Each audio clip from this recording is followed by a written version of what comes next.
അവരുടെ ശിഷ്യയാണ് ആൻ്റണി രാജു.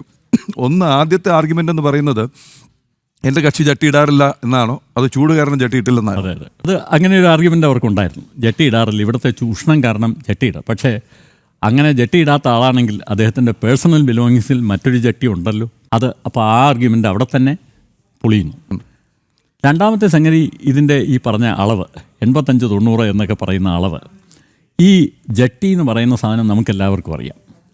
നമ്മളെല്ലാവരും ഈ ജട്ടി ഇത് എന്താണ് തുണിക്കടകളിൽ പോയി വാങ്ങാറുണ്ട്. ആരെങ്കിലും ജട്ടി ഇട്ട് നോക്കിയാണോ വാങ്ങിക്കുന്നത്? ആണോ?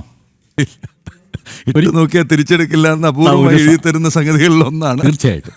അപ്പോൾ അതിൻ്റെ ലേബലിൽ നോക്കിയാണ്. യൂണിവേഴ്സലായിട്ട് അതിൻ്റെ ലേബൽസ് കറക്റ്റായിരിക്കും. അണ്ടർ ഗാർമെൻസിൻ്റെ ലേബൽസ് ഒരിക്കലും തെറ്റില്ല. അതൊരു യൂണിവേഴ്സലാണത്. കാര്യം ഒരാൾ ഇട്ടു നോക്കി ഊരി ഇതെനിക്ക് ചേരുന്നില്ല, അതുകൊണ്ട് അത് ഒരിക്കലും നടക്കില്ല. അതുകൊണ്ട് തന്നെ ഇത് പലരും, എൻ്റെ കൊളീഗ്സ് പോലും എന്നെ ക്രിട്ടിസൈസ് ചെയ്തിട്ടുണ്ട്. എനിക്ക് അത്തരം ക്രിറ്റിസിസംസ് ഇഷ്ടമാണ്.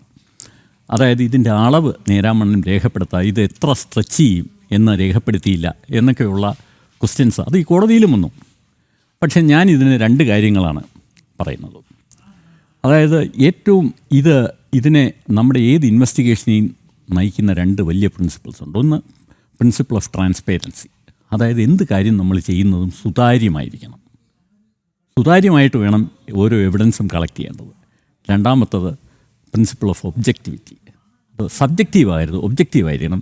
താങ്കൾ നോക്കിയാലും ഞാൻ നോക്കിയാലും അതൊരുപോലെ വരണം.